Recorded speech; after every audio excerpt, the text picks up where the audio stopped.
And I'm Layla. Welcome back to our channel, Elementary My Dear, where we make nutrition science easy for you to digest. Today we're going to talk about why you can't trust the internet. Just like we talk about in every one of our videos. So don't forget to subscribe. Don't forget to subscribe. So you never miss a video.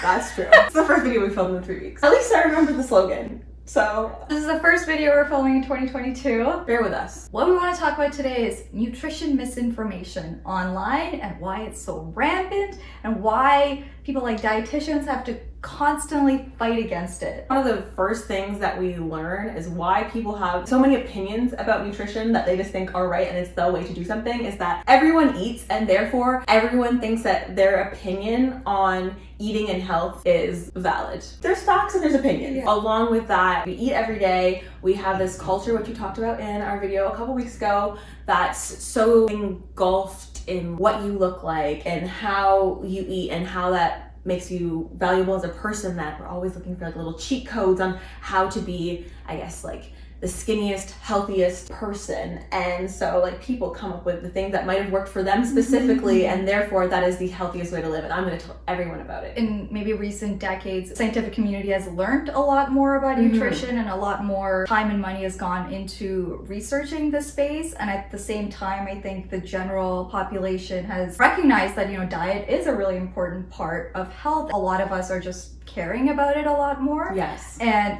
as great as that is, it has created like this opportunity for a lot of misinformation to thrive. I think that touches on like a lot of the different areas where we have misinformation. We have misinformation from media, we have misinformation from like lay people on social media that then almost like becomes a brand in of itself. And then we also have misinformation from food industry to sell more products. All of those things together can either be complementary and like point people in one direction or conflicting, which makes people so kind of like, okay, well, what even is the right answer? There's been things that have been said at one point. Even I think the Canada's Food Guide, yes, we've seen how it's transformed over the years. Like at some point, I think when we were children, it was 8 grains? It was like a rainbow, but like the yellow was the biggest. It's like, get as many grains as you can, whether it's white bread or whatever, who even cares? Just eat more bread. And now it's like, eat more fruits and vegetables. It makes sense that that can be very frustrating for people, because it's like, what, you spent my entire life telling me this is how you can be healthy, and now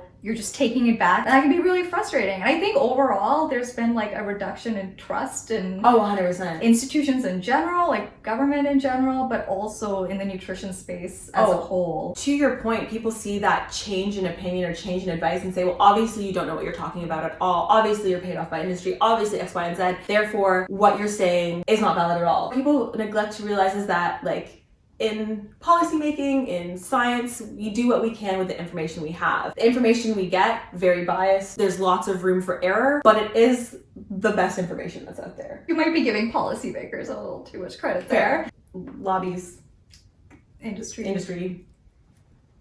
money. But then also you get the thing of like the Canada's Food Guide was made and it was like supposed to be like not influenced by industry, but then now people are complaining. There's some speculation because like dairy has been de-emphasized so much, and there actually is a lot of evidence to show that dairy can be, especially in the North American context, or there are a couple of nutrients that we predominantly have gotten from dairy products, and the fact that it hasn't been emphasized, it's now thought that like the government was trying so hard to be like, we are not influenced by industry. It's going, they went like that they kind of maybe lost sight of the evidence piece. But this is just, speculation. Who knows? I'm not accusing the government of anything. Never. Would never accuse the government of anything. Like you said, there's, I think, different types of misinformation out there. Perhaps the one that I'm maybe the most exposed to is just like general food fads. Whether it's you have to eliminate something or you have to add something, like drinking lemon water or putting butter in your coffee, it's somehow going to cure all the diseases, make you lose all the weight, give you so much energy. That's what social media is. But you know what's crazy is how those like little fads become pervasive, just like knowledge in quotation in our culture. And I think stemming from that too, with industry misdirected claims where they'll just like slap a label. Can I? Yes! Sorry. Okay, continue. Yeah, they'll just like slap a label on something. This is, okay, we'll get to it. I think one possible thing is based on these fad foods or fad diets, they'll put a label and they'll kind of imply that you'll have some sort of benefit, even if they don't directly say it. Whether it's gluten-free or keto, this claim that makes you think that it's somehow more nutritious or healthier or better for you. I even think like low calorie. And then this is just a whole other thing. This I got for Abina because I've never actually tried this before, but I saw it in the store and I was like, she needs to see this. This is so funny. So that makes it sound like it's for me because you thought I needed it. No, I'll say that. Yeah, we'll get to the claim. It's called Creation Foods Mega Punch, and the tagline is "Boost your manhood naturally, increase your zinc, and avoid the limp." And like reading through the ingredients, it's a great product. Lots of fiber in here. Lots of fiber. Flax, pumpkin, peanuts, oats, Irish moss, wheat germ, and cashew. Overall, there's some spices in here too. Sounds like a great product. Seems like a pretty nutrient-dense product, to be honest. But as for the claim about increasing your manhood, avoiding the limp, though, I don't know, but like this is a very extreme example. Like here, though, like you get these claims on foods, or like you'll see like a lot of studies are funded by industry to be able to say like this specific compound in this specific food added a concentration that's like 100 times this does this, and like they'll pay for it to be in like the media and stuff like that for them to get out there and then like try and sell their product with like, oh yeah, boost your brain health or boost whatever. In mass media, like the whole clickbait headline thing is so rampant. There are like different forms, right? Like I think what you're describing is, you know, if some research study finds like one link between like two things, they'll kind of extrapolate that to like, therefore this will happen, therefore this will happen, therefore you'll never die. They'll find like some antioxidant compound in a cell culture leads the cells to live twice as long, and then that study will come out. And I think like fight cancer, but like we don't eat individual nutrients, but like I think that's a function of like the media just needing some clickbait title, but also like food industry I think thrives off of that as well. And I think every year we get like one or two ingredients that are like the ingredients you need to have for optimal health. Another big thing you see with nutrition research is the whole correlation versus causation. Yeah. Correlation does not imply causation. Yeah. If you're a researcher, like that can be really helpful information to see, okay, we see a correlation between this and this. Is there a way to actually test that hypothesis? It's worth noting too, in the nutrition space, the way in which you can do experiments maybe is a little limited, and especially in the context of like long-term health. You might be able to do experiments to find out about like very short-term changes in certain markers like blood glucose or other blood marker or like measures of satiety, or like in the immediate time space right now, how full do you feel and how long does that kind of last? Yeah. But you can't lock someone in a room for their whole entire life and see what happens. That ambiguity is what all these people take advantage of when they're trying to sell their stuff. So we're just shitting on nutrition science. Yeah. No.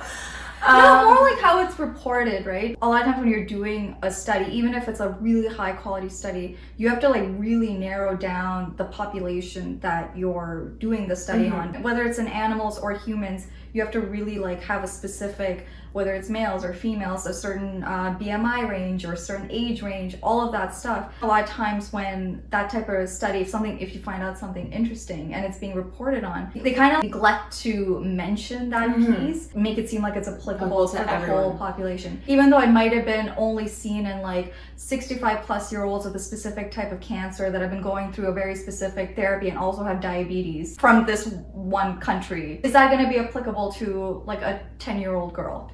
Maybe. It depends on what it is. It depends on what it is, maybe. But also maybe not. Like we don't live our lives in a bubble, so it's hard to really be able to extrapolate all those different pieces, but that is the best evidence that we have. Like what else are you going to use to make your guidance? Sorry, my point was not to shit on the science, it was about how it gets reported. 100%. In the social media age, it's great because we have access to so much information, but we also have anyone can write whatever they want. And so I could take that and make a supplement and be like, yeah, if you want to be healthy, you have to take my supplement. Look at this one study that was done in 60-year-old rats. So that was a supplement for you and your 10-year-old daughter. I'm not sure if everyone is doing it in a malicious or like intentionally trying to deceive people kind of way.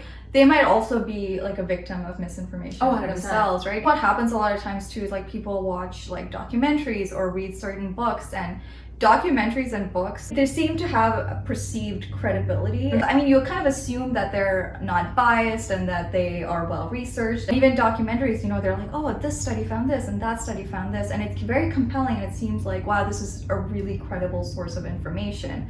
But oftentimes books and documentaries can come with an agenda, have a very specific bias. Even documentaries, you know, if they talk about like 20 different studies saying one thing, that seems so compelling, but there could be 200 studies saying exactly the opposite. You'll see, like, they really cherry picked some of the evidence to drive home their point. Being aware of this in nutrition has made me more skeptical in like everything else. Yeah. Books and stuff like that have the same thing. The wheat belly guy, I don't really know what his motive is. It's written by a medical doctor. It's an appeal to authority. It's like, oh, medical doctors, they know everything about health. Doctors are always viewed as kind of like the ultimate authority. Doctors, even though they learn extensively about the body and they learn so much about health, and they don't learn everything, but they actually don't learn a lot about nutrition. And I don't know if that's changing now. Medicine is its own domain of health. Doctors, they focus on medicine, so that's medical treatments, pharmaceuticals, etc.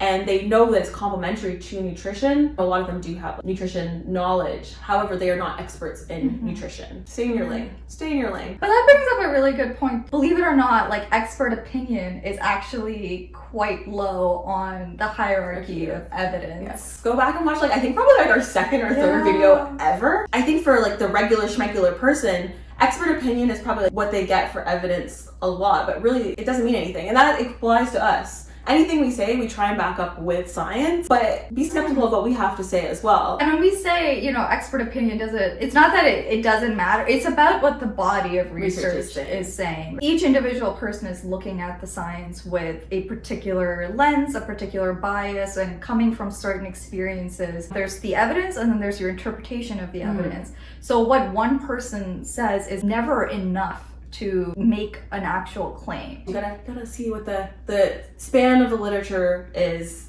saying, and it takes a lot of time. It's very tedious. It's important to know too, like when you see that, it's like, nutrition people are changing their mind all the time. It's because it takes time to build that body of research, and maybe early on, however long ago, when something started being looked at, maybe it seemed like, this seems to be what's happening. But then as more and more experiments and more robust research is done, it seems like, maybe that's not the story. The fact that, you know, sometimes recommendations are being updated, instead of seeing it as, they don't know what they're talking about, it's, good, they've updated it based on the most recent evidence. Nutrition is a really, really young science. I think we have a lot to learn still, which is exciting, and I understand very frustrating. Talking about how difficult of a journey it is when you're talking about something as complicated as the human body, and like you kind of compare it to like physics and stuff. But with nutrition and health, it's such a complex interplay with like personal genetics, the environment, like where you're living, and the person's individual genetics. There's like so much complex things compared to, I think physics doesn't have that. Also, like, if you think about it, like,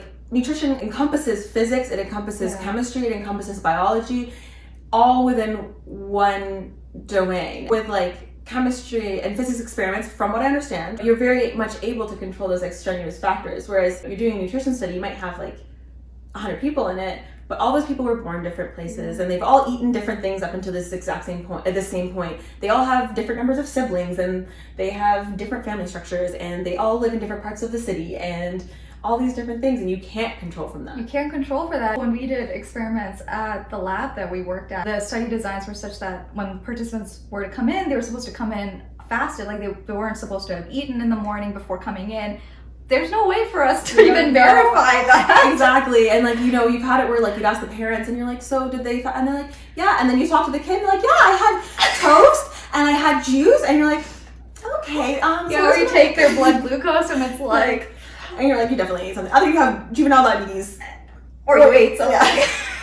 We're shitting on science again. Yeah, we're shitting on science again. Like when it comes to like dealing with humans, it's a lot harder to control for things. And that's why it is such a complicated and complex field. So when people, like just a layperson, you know, says that they did their own research, a lot of times what it means is that they watched a YouTube video on something, and they read a blog. And that YouTube and that blog is someone who maybe saw the abstract of a study, interpreted the interpretations of someone else, and then interpreted it again, and then made a YouTube video telling you this one thing that you're gonna do is gonna save you from cancer, obesity, diabetes, heart attacks, strokes. But as much as we spend a lot of time talking about how like nutrition research is really hard to do, nutrition research is really hard to do. The top minds of nutrition science that are out there designing studies that are trying to get to that answer. So by saying like, oh, I'm doing my own research, it's a bit, you know. I also don't blame individuals for saying, oh, I did my own research, because I think that term is just like thrown around willy-nilly, and I think if you don't have like a background in science, and especially in nutrition science or health science, you might not actually know what that means. So you might think that, oh, research is going on Facebook and seeing what your Aunt Patricia had to say. People equating anecdote and research. And it's like, if something works for you, I'm all for it. You do what makes you feel the best. I'm not going to say that just because something doesn't have research behind it, it's not true. But for you to share and say, this is what you have to do for good health, even though it's not a tested thing, that's a little irresponsible. I don't even blame people for being drawn to people that are selling those things, because, you know, something like weight loss, there's so much pressure on people to lose weight all the time. And if someone is out there telling you all you need to do is cut out gluten and you'll shed 20 pounds, it's so compelling, because it's they're giving you a very specific formula, and you feel like, I can do that. Why would I not do this one step to give me this one thing that I wanted forever? It's so easy to be drawn to that messaging and want to try out all those things. When I was doing my practicum placements as part of the process to become a dietitian, there were times where, you know, I'd be talking to a patient, whether it's like for a health related thing or for weight loss. You know, a lot of times, like, you can hear it in the beginning of the conversation, they sound very like hopeful and excited. And most of the time, like, dietitians, because like we talked about how complex it is with the person's individual genetics and what they do for a living, how much time they have, whatever their specific situation, a dietitian was never going to make these dramatic claims like, oh, all you need to do is this and you'll see this massive result. No dietitian, no good ethical dietitian is ever going to make a statement like that. Unfortunately, I think maybe that can be discouraging. Or, you know, if a dietitian is saying to you, well, maybe, you know, we'll start off with this and then we'll see how you're doing in a month, and like, you know, we'll go from there to see if we need to make any tweaks. Someone hears that and can be like, well, why would I do this if you can't even promise me? And then you go on Instagram and someone's like, look how I lost 30 pounds in 2 weeks. This is how you do it too. All I did was this one simple thing. And that's such a way more compelling message. It's like, a 5-6 year journey. 6 years. To become dietitians. And unfortunately, like, we're going to have to keep fighting against that misinformation, because unfortunately the misinformation is more sexy. One thing that we do know from nutrition science, as much as we've been like, we don't know so many things, is that to have a lasting effect, it needs to be a lifelong habit. And again, that's not very sexy. Even weight loss, I keep bringing up weight loss just because I think that's the biggest marketing of nutrition. Like, people go into it thinking like, well, I'm just going to do this for 2 months and then I'm good to go. And it's like, that's not how our bodies work. What can you do to seek out actual credible information, or be able to recognize when something is not credible? And I think that's a good point. I think the first thing is, if someone, without ever talking to you, without ever knowing where you are with your health, your situation, your everything, if they're able to say that if you do one thing, something dramatic is going to happen, false. Whether that's on a food product, whether it's on a YouTube video, a blog post, an Instagram post, a TikTok. Also, just examining, like, what is the claim, and whoever's making it, what do they stand to gain from that claim? Just because the person posting something on social media has a hot body,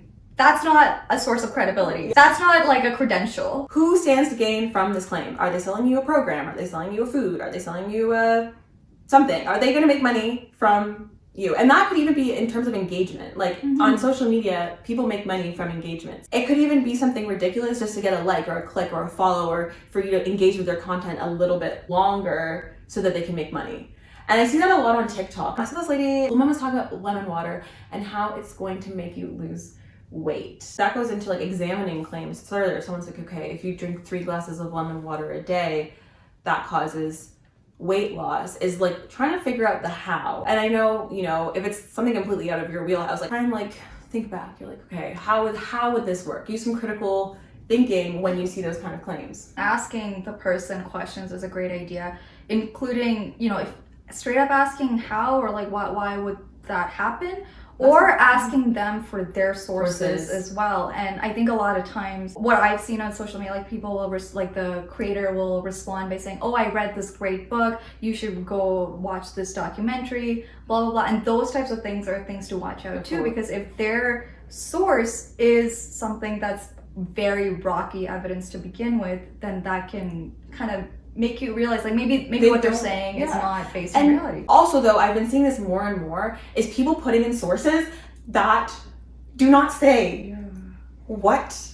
Like, I think like any time people see references, they're like, this is credible. This is it drives me insane. I've seen it on TikTok so many times when it comes to nutrition stuff, and people just like put in 5 random sources, and there was one that drove me absolutely insane, and it was this girl who was an RD to be, so she was training to be a dietitian, and basically she made these videos about how you shouldn't do certain types of exercise on your period, or like different types of your like times of your menstrual cycle, and she put like 5 different like sources, and like 2 of them were in rats, and one of them was in like professional level athletes, and it was just showing that in like a certain phase of their cycle their performance was slightly less.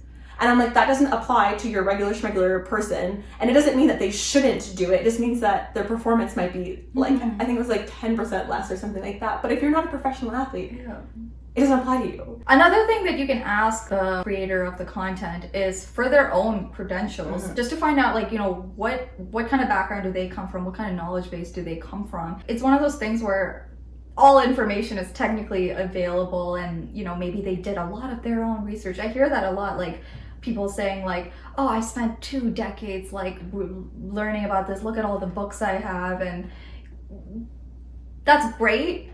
But that's not the same as having an actual accredited education. 100%. And also most people who have accreditations will try and include the nuance when they're not trying to like push something on you. And I think we try and do that a lot. Speaking of credentials, like Alberta, Quebec, and Nova Scotia, I think, nutritionist is a protected term. But in everywhere else in Canada, basically anyone can call themselves a nutritionist, and it does not mean anything. And the rest of Canada, and in those provinces as well, registered dietitian is a protected title. So if someone is calling themselves that, that means hopefully that they did go through a very long education and training process, which includes an accredited undergraduate degree, as well as either a master's or internship program. And even the master's involves a lot of internship rotations. Obviously, dietitians aren't accessible to everyone, and you know, we only make 1 video a week, so we can't answer all your questions. There are lots of places where you can get information from, or even if you see a claim you want to learn more about it, okay, where can you go to that's a credible source for learning more about a topic? University websites are really good. McGill University has like a lot of nutrition blog posts written on there. They're written and contributed to by like leaders in the field of research. Harvard has some information on there. Different universities have just pages for the public about nutrition. This one's a little contentious, and I'm sure if you asked most people, they'd be but honestly, I find Wikipedia good because like they're so on it. Yeah, they're so on it. I think most people are iffy on it because probably when we were in high school and writing papers, like our teachers would say like, you better not source Wikipedia. So Wikipedia has gotten kind of like shamed, but I do kind of feel like they're a credible source too, because I know people that have like jokingly tried to change a Wikipedia page, and like they'd refresh it literally within 30 seconds, it's gone. Whatever they added, that they tried to add as a joke, it's gone. With like, I think whatever bots are there, and the good thing is that you have they have to source things, and so like you can click on it and see what the source is actually saying. So I do really like that. The government of Canada, the US government has good pieces of information on their websites as well. So those are ones that you can know that is evidence-based, good information. The rest of them, it's a case-by-case basis. Those ones that you mentioned, like the university websites, maybe Wikipedia, possibly government websites, those are probably the only ones more likely to be solid sources. And by solid sources, we don't mean that it's never going to change. You know, obviously as the evidence evolves, the recommendations will hopefully change as new information comes. And I get like excited when things change. Like we're one step closer to knowing more stuff, and that's exciting. Yeah. Awesome. Go team. First video of 2022 filmed. Check. Be sure to like, comment, and subscribe. Hit the notification bell so you never miss one of our videos, and follow us on our Instagram and our TikTok. Thank you for watching. Bye.